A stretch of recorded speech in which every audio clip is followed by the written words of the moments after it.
پچھلے کئی سالوں سے اپنی ویڈیوز کے ذریعے میں آپ کو وارن کرتا آ رہا ہوں کہ مسلمان عالم دین کا نام استعمال کر کے دین کا ایک خاص طبقہ مسلمانوں کی ایک بڑی تعداد کو شرک کے لیے اکسا رہا ہے۔ صوفیانہ قصے کہانیاں سنا کر اور اندھی عقیدت کے ذریعے جس کے اندر ایک دین کے طالب علم کی سوچنے سمجھنے کی صلاحیت ختم ہو جائے، ان کو قائل کرنے کی کوشش کر رہے ہیں کہ جو شرک یہ لوگ کروا رہے ہیں، یعنی غیر اللہ سے مدد مانگنا، ان کے لیے نظر و نیاف دے کر ایک مر چکے انسان کا رتبہ پیغمبروں تو دور اللہ سے بھی بڑھا دینا، یہ اتنا بڑا گناہ کبیرہ ہے جس کے بارے میں اللہ نے واضح طور پر فرما دیا ہے کہ اس پر زیرو ٹالرنس ہے، کوئی معافی نہیں ہے۔ پر یہ جاہل اور مشرک پورے کانفیڈنس کے ساتھ نہ صرف آپ کا ایمان بلکہ آپ کی دنیا اور آخرت دونوں برباد کر رہے ہیں، اور بدلے میں اپنی عوام کو شرک کے راستے پر ڈالنے کے بعد یہ چاہتے ہیں کہ ان کو علماء کرام کہہ کر ان کی عزت بھی کی جائے۔ یہ طبقہ معاذ اللہ عقیدت کے نام پر شیخ عبد القادر جیلانی کی ایک بزرگ کی محبت کے اندر اتنا آگے نکل چکا ہے کہ ہر حد کو کراس کر چکا ہے، یہاں تک کہ میں آپ کو پہلے بتا چکا ہوں کہ بھارت کے اندر تو باقاعدہ ان کا مجسمہ بنا کر ان کی مورتی پر بتوں کی طرح دودھ ڈال کر ان کی عبادت بھی شروع کر دی گئی ہے۔ تاریخ گواہ ہے کہ انسانوں کے اندر جب بھی کسی پیغمبر کی وفات کے بعد شرک و بت پرستی واپس آئی ہے تو وہ ہمیشہ اندھی عقیدت کے نام پر ہی واپس آئی ہے، جیسا کہ قرآن کریم کے اندر بیان ہوتا ہے کہ نوح علیہ السلام کی قوم نے انسانوں میں سب سے پہلے اپنے مر چکے نیک لوگوں کی مورتیاں بنائی کہ ان کو دیکھ کر ہمیں بھی عبادت کرنے کا شوق پیدا ہو، لیکن آہستہ آہستہ اگلی نسل ان مورتیوں کو پوجنے لگی، انہی کو اپنا خدا بنا لیا، کیونکہ یہ گمراہی نسل در نسل آگے ٹرانسفر ہوتی رہی، اور ایک اللہ کے ماننے والوں کے اندر ہر بار اس شرک کی شروعات ایسے ہی ہوتی ہے اور اس بار بھی ایسے ہی ہو رہا ہے۔ آپ پاکستان کے سب سے بڑے مخصوص فرقہ کی مسجد میں چلے جائیں، اسلامی محفل کے اندر چلے جائیں، کسی میلاد میں چلے جائیں، اور یہاں تک کہ جمعہ کے خطبے کے اندر بھی آپ کو ہر جگہ پر توحید کو چھوڑ کر شیخ عبد القادر جیلانی، غوث پاک کی جھوٹی کرامات اور معجزے ہی سننے کو ملیں گے، وہ کرامات جو کسی جلیل القدر نبی کے بارے میں بھی بیان نہیں ہوتی۔ غوث اعظم کا مطلب سب سے بڑی مدد کرنے والا۔ تو یہ جو ہم کہتے ہیں یا امت میں بڑے بڑے اولیاء نے کہا، اس لیے کہا کہ آپ اولیاء میں سب سے زیادہ جلدی اور سب سے بڑی مدد کرنے والے ہیں۔ سبحان اللہ، یہ مطلب ہے۔ سبحان اللہ۔ بغداد شریف میں آپ منبر پر واعظ فرماتے ہوئے آپ نے یہ اعلان فرمایا تھا، قدمی هذه علی رقبۃ کل ولی اللہ، میرا یہ قدم تمام اولیاء اللہ کی گردنوں پر ہے۔ تو فرشتے عرض کرنے لگے، اے اللہ عبد القادر نے پکڑ لیا ہے، وہ ہم سے سوال کرنے لگے ہیں۔ غوث پاک رضی اللہ تعالیٰ عنہ فرماتے میں تو قیامت میں بھی اتنی دیر جنت میں نہیں جاؤں گا جب تک سارے مرید نہ ساتھ چلے جائیں۔ دو روغنی روٹیاں اور دودھ کا پیالہ لے کر آئے اور مجھے کہا کہ کھاؤ، تو غوث پاک فرماتے ہیں میں نے کہہ دیا میں نے اللہ کے لیے کھانا پینا چھوڑ دیا ہے۔ تو خضر علیہ السلام نے کہا مجھے اللہ ہی نے بھیجا ہے، اللہ ہی نے بھیجا ہے۔ تو غوث پاک نے فرمایا اگر رب نے بھیجا تو وہ کہے گا تو کھاؤں گا۔ غیب سے آواز آتی تھی، اے عبد القادر تجھے میرے حق کی قسم کھا، تجھے میرے حق کی قسم دی۔ اب اس نے جب اللہ غوث پاک سے باتیں کرتا ہے تو یا عبد القادر کہہ کے نہیں باتیں بلکہ یا غوث اعظم کہہ کے باتیں کرتا ہے، جسے خدا بھی غوث اعظم کہے، وہ میرے مرشد شیخ عبد القادر جیلانی کی ساری خدا دی خدائی عبد القادر کے سامنے ایسے ہے جیسے ہتھیلی پر رائی کا دانا رکھا ہوا ہے۔ خود غوث پاک نے فرمایا زمین کا بیلنس قائم ہے عبد القادر کی وجہ سے۔ زمین میں یہ جانوروں کے تھنوں میں جو دودھ ہوتے ہیں یہ عبد القادر کی وجہ سے ہوتے ہیں، فرمایا غوث اعظم۔ زمین پر جو بچے شفا پاتے ہیں یہ عبد القادر کی وجہ سے، فرماتے ہیں غوث پاک۔ بتا دو دنیا والوں سے جس کو خدا کہیں یاد نہ آئے عبد القادر کے جلسے میں آ جائے، فرماتے ہیں غوث پاک جس نے نہ دیکھا مدینے والے کو عبد القادر کو دیکھ لے، فرماتے ہیں حضور غوث اعظم سرکار جس کو تمنا ہو کعبہ دیکھنے کی عبد القادر کا روضہ دیکھ لے، دربار دیکھ لے۔ غوث پاک کا حال یہ تھا کہ غوث پاک کا نام کوئی بے وضو لیتا تھا تو وہ مر جاتا تھا۔ غوث وہ ولی ہے کعبہ جس کے گھر کا طواف کرنے آتا ہے۔ مصیبت ٹال دینا کام کس کا غوث اعظم کا۔ اور اب تو حد یہاں تک ہو گئی ہے کہ ایک مولوی صاحب نے وہ بکواسیات کی ہیں جن کو سن کر آپ کانوں کو ہاتھ لگا لیں گے، آپ کو ان کی ذہنی حالت پر شک ہونے لگے گا کہ ایسے شخص کو منبر رسول جیسی مقدس جگہ پر بیٹھنے کی اجازت بھی ہونی چاہیے کہ نہیں۔ آپ پہلے ذرا یہ ویڈیو دیکھیں پھر اس پر کھل کر بات کرتے ہیں۔ زور مرید نا اس کو توجہ دے، جو سمجھتا ہے کہ میں غوث کو مانتا ہوں صرف وہ سنے۔ وہ فرماتے ہیں جناب یعقوب کی آنکھوں کی بینائی میرے لعاب دہن سے ٹھیک ہوئی۔ اللہ نے کہا کہ وہ قمیض ان کی آنکھوں پر ڈالا تو احباب گرامی اس قمیض کے پردے میں پیچھے کیا تھا وہ غوث اعظم نے بتایا۔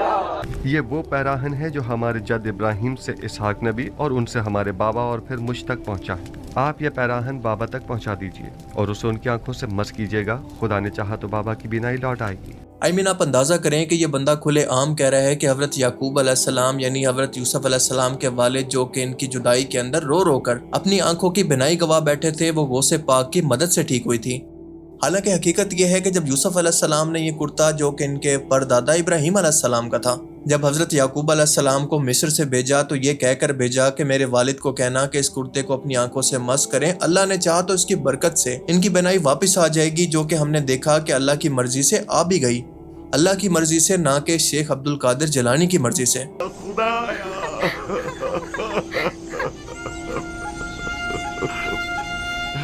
پھر آگے سنیں، وہ مزید کہتا ہے کہ جس طرح سے نبی کریم صلی اللہ علیہ وآلہ وسلم سفر معراج پر آسمانوں کی طرف گئے، بالکل اسی طرح سے شیخ عبد القادر جیلانی بھی جب چوتھے آسمان پر پہنچے تو وہاں پر انہوں نے حضرت ادریس علیہ السلام کے ساتھ ایک باغ کے اندر ملاقات کی اور وہیں پر رک گئے اور آج تک وہیں پر موجود ہیں۔ استغفر اللہ۔ مجھے اپنے مرشد کریم حضور غوث اعظم سرکار کی اس شان پہ ذرا بھی شک نہیں ہے۔ وہ چلے گئے اوپر معراج کرنے،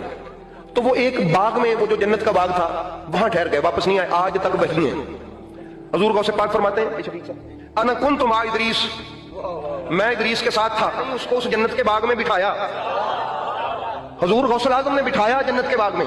ابھی غوث پیدا ہی نہیں ہوا، اس نے بٹھایا۔ آپ یقین کریں کہ یہ لوگ آہستہ آہستہ جا کر یہ ثابت کریں گے کہ وہ خدا دراصل اللہ نہیں ہے بلکہ غوث اعظم ہے، جو کہ انسانی صورت کے اندر زمین پر آیا تھا، بالکل ایسا ہی جیسا کہ آج کرسچن عیسیٰ علیہ السلام کے بارے میں مانتے ہیں۔ آپ دیکھ لینا، یہ اسی لائن پر چل پڑے ہیں، اور یہی وہ لوگ ہیں جو کہ فتنہ دجال کے سب سے بڑے ساتھی ہوں گے، اس کو کرامات دکھانے والا، معجزات دکھانے والا بزرگ مانیں گے۔ اگر آپ کو یقین نہیں آتا تو آگے سنیں، وہ کہتا ہے کہ کوہ طور پر حضرت موسیٰ علیہ السلام کے ساتھ بھی میں موجود تھا، اور موسیٰ علیہ السلام کے ہاتھ میں جو عصا تھا، جو ان کی طاقت تھی جس سے وہ معجزات کرتے تھے، مثال کے طور پر سمندر کے پانی کو 2 حصوں کے اندر تقسیم کرنا، اس کا اسدحہ بن جانا، یہ سب میری طاقت تھی، اللہ کی نہیں۔ استغفر اللہ۔ آپ اندازہ کریں کہ جس شرک سے تمام نبی پوری زندگی لوگوں کو باز رکھتے رہے، قرآن پاک بار بار اس کی سنگینی سے لوگوں کو ڈراتا رہا، ہمارے آخری نبی محمد رسول اللہ صلی اللہ علیہ وآلہ وسلم نے پوری زندگی اسی شرک کو ختم کرنے کے لیے کفار کی طرف سے دی جانے والی تکلیفیں، مصیبتیں، پتھروں کی بارش اور بھوک کو بھی برداشت کیا۔ اسی نبی کی امت کی ایک بڑی تعداد کی حالت دیکھ لیں کہ ان کو توحید کا پتہ ہی نہیں ہے۔ یقین کریں اگر یہ امت آخری امت نہ ہوتی اور اس کا فیصلہ قیامت کے دن نہ ہونا ہوتا تو اب تک ان کے اعمال کی وجہ سے اس پوری امت پر عذاب آ چکا ہوتا، کیونکہ اللہ پاک خود قرآن پاک کے اندر واضح طور پر فرماتا ہے، جس کا مفہوم ہے کہ جس طرح کا جھوٹ یہ مشرک اللہ پر بولتے ہیں کہ نعوذ باللہ اللہ نے بیٹا جنا یا پھر اللہ کا بیٹا ہے، جھوٹ کی وجہ سے پہاڑ بھی ریزہ ریزہ ہو جاتے ہیں۔ اس کا مطلب ہے کہ ان لوگوں کے دل اس پتھر سے بھی زیادہ سخت اور مردہ ہو چکے ہیں۔ توحید سے آری لوگ، قبروں کے آگے سجدہ کرنے والے یہ لوگ اپنے بزرگوں کی محبت اور اندھی تقلید کے اندر بالکل اندھے ہو چکے ہیں، بالکل ایسے ہی جیسے بنی اسرائیل قوم ایک ٹائم کے اندر بچڑے کی محبت کے اندر ہو گئی تھی، اور اسی طرح سے ان لوگوں کو بھی شیطان نے عبد القادر جیلانی کی محبت کے اندر اندھا کر دیا ہے۔ اب یہ جو صاحب ہیں یہ ویسے تو اہل بیت سے محبت کرنے والے ہیں، ان کا دفاع بھی کرتے ہیں، حضرت علی کی شان کو بھی بیان کرتے ہیں، لیکن ساتھ ساتھ اس طرح کی جھوٹی کرامات اور گمراہ کن نظریات سے لوگوں کو گمراہ بھی کرتے ہیں، صرف اس لیے تاکہ ان کا فرقہ بچا رہے۔ ذرا ان کی توحید کا لیول دیکھیں کہ یہ کیسے آپ کو لاجیکلی یہ ثابت کر رہے ہیں کہ اللہ کا ایک بندہ ایسا بھی ہے جو کہ نہ نبی ہے نہ رسول۔ وہ بڑے کانفیڈنس کے ساتھ کہتا ہے کہ نہ فرشتے اس کی شان کو جانتے ہیں نہ نبی، بس اللہ جانتا ہے۔ دراصل اللہ نے اس کو صرف اپنے لیے پیدا کیا ہے، نہ حوروں کے لیے نہ جنت کے لیے۔ نبیوں اور رسولوں کے علاوہ میرے کچھ بندے ایسے ہیں، میں نے ان کو جنت کے لیے بنایا نہیں، میں نے وہ جنت کے لیے نہیں بنائے، اور نہ میں نے وہ جہنم کے لیے بنائے، نہ وہ میں نے ثواب کے لیے بنائے، نہ وہ میں نے عطاب کے لیے بنائے، نہ وہ میں نے حوروں کے لیے بنائے، نہ وہ میں نے غلمانوں کے لیے بنائے۔ کن کے لیے؟ ہم اپنے لیے، بس اپنے لیے، وہ کسی کے نہیں ہے، کسی حور کا ان پر کوئی حصہ نہیں، ثواب و عذاب والا کوئی کھاتا نہیں ہے، کس کا کتنا ثواب، کس کو کتنی سزا، کس کو، ورنہ یہ ان کے بارے میں بحث ہی نہیں ہے، یہ ان کے بارے میں بحث ہے ہی نہیں۔ ایسے بھی بندے ہیں میرے، اے میرے غوث اعظم، آگے فرمایا فتوبہ، اے میرے غوث، خوشخبری ہے ان کے لیے۔ آگے میری اور آپ کی بات سنیں،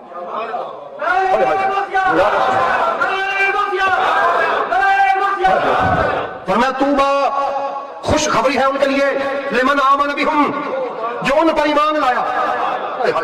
وہ نبی نہیں ہے جو ان کو مان گیا، جس نے ان کی شانوں پر ایمان رکھا، جس نے ان پر یقین رکھا۔ طوبی لہم، ان کے لیے خوشخبری ہے، ان کے لیے میری بارگاہ سے انعامات ہیں، ان کے لیے میری بارگاہ سے کرم نوازیاں ہیں۔ یا اللہ کن کے لیے؟ فرمایا جو ان کو مان گیا، جو ان پر ایمان لایا۔ اچھا اب یہ کون ہے جن پر ایمان لاتے ہیں، مانتے ہیں اللہ تے انگاہ یا رسول؟ یہ کون ہے جو ذات رسالت سے اتنے جڑے ہوئے ہیں